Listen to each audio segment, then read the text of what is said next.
All right, guys, we're going to go ahead and get started. So we're going to talk today about handling objections, how to handle objections. Objections are the number one reasons that people aren't willing or aren't ready to join your business right now. So again, we're referring to recruiting, of course, again.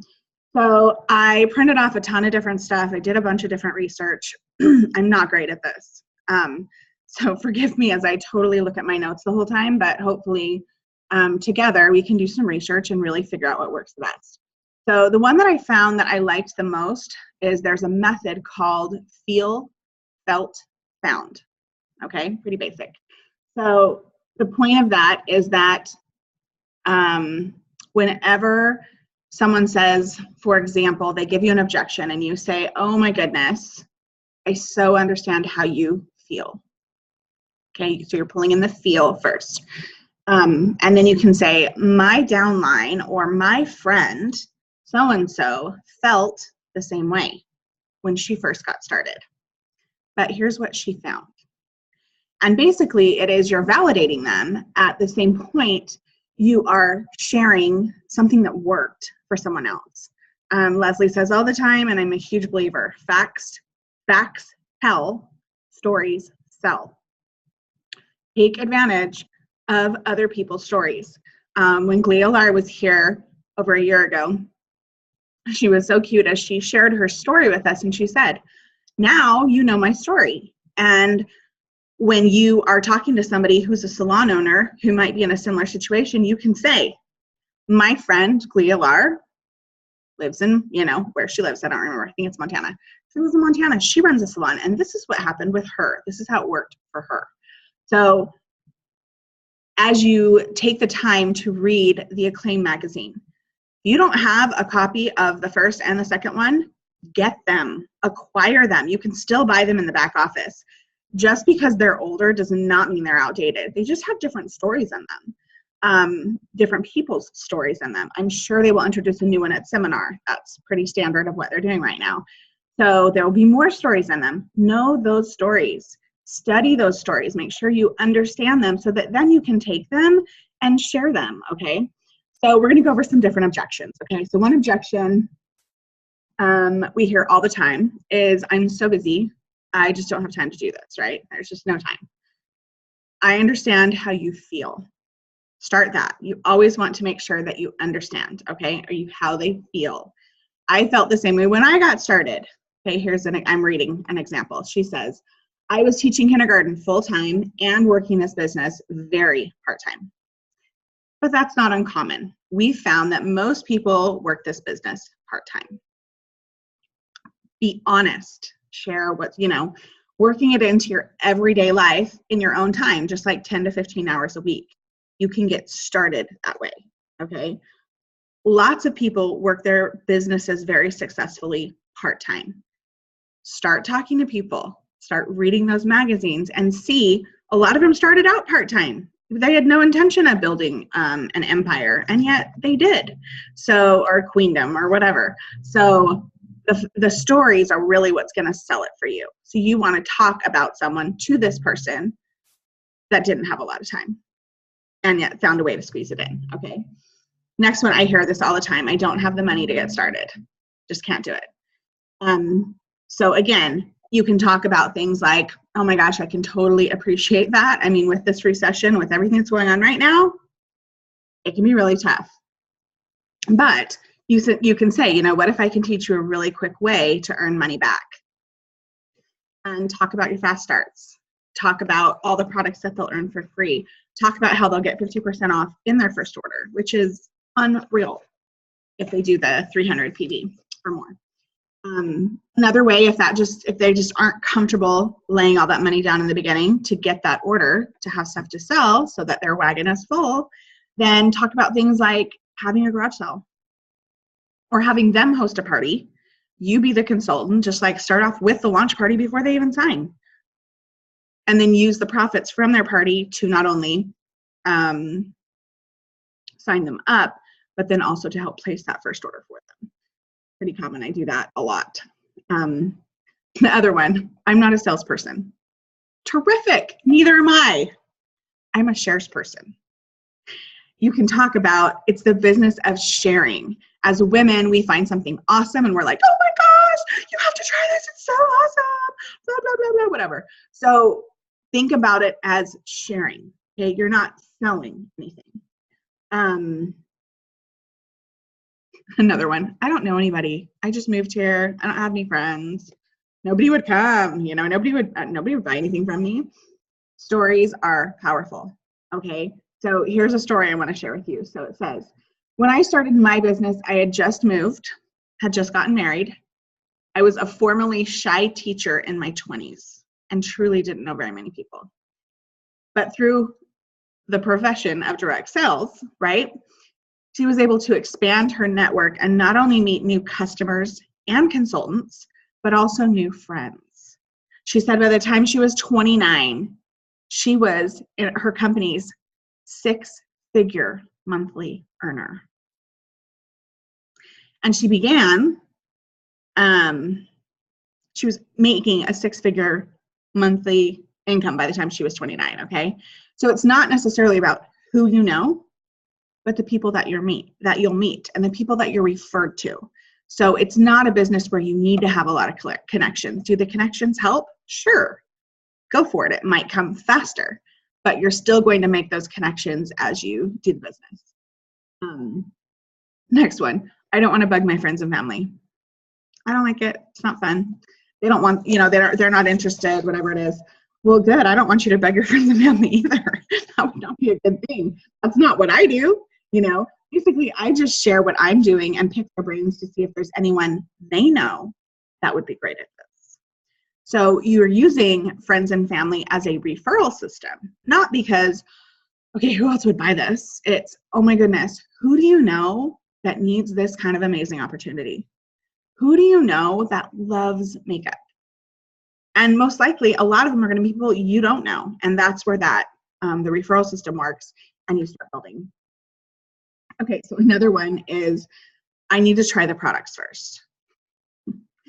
If they're local, then get them a sample, or have them come over and do a makeup appointment with them and play with all the products that they're interested in that you have on hand.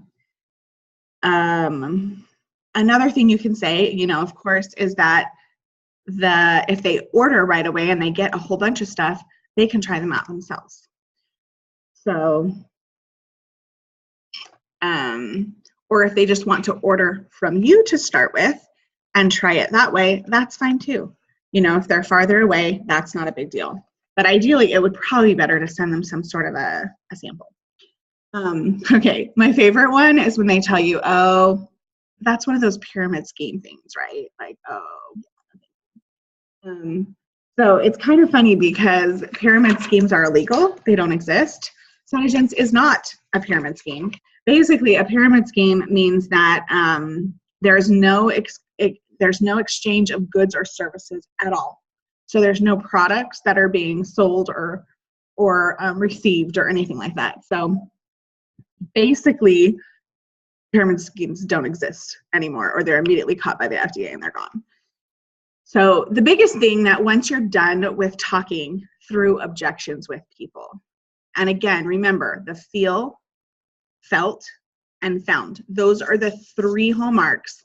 I so understand that you feel that way, or oh, I can so relate to that. Again, you want to validate them, not make them feel like, well, that's stupid. Just spend the $300, like whatever it is. You don't want to do that at all. It's very basic.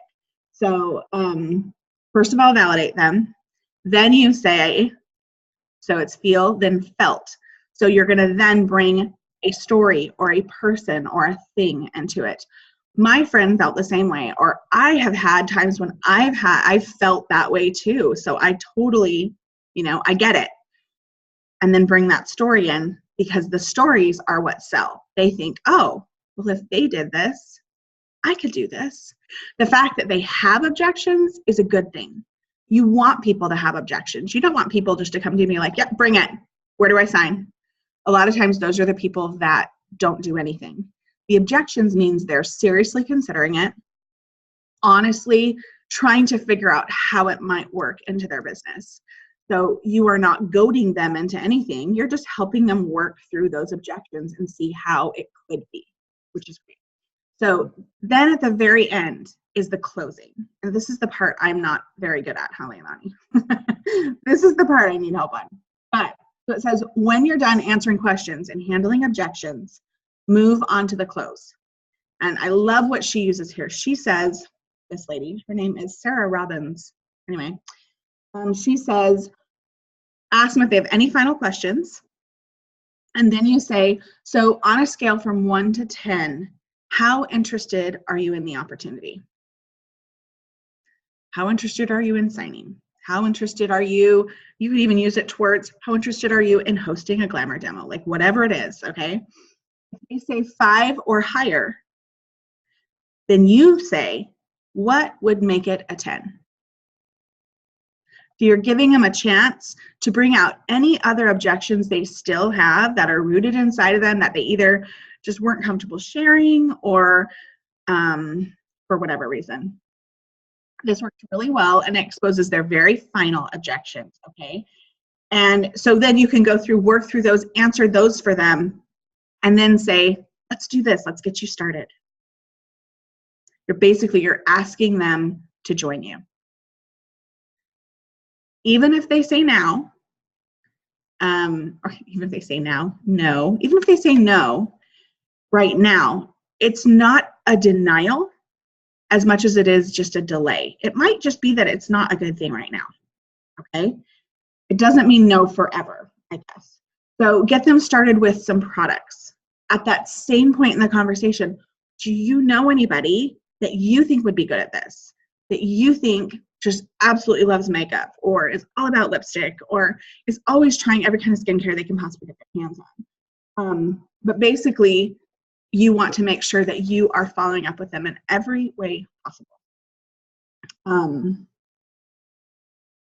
The other thing I was going to say is I just watched a video and I will post it in our group in a few minutes, but it was about, it's a man and he was talking about maybes and how maybes are the most frustrating of all, because when we say yes, when people say yes, we're like, woohoo, yes, right on, bring it.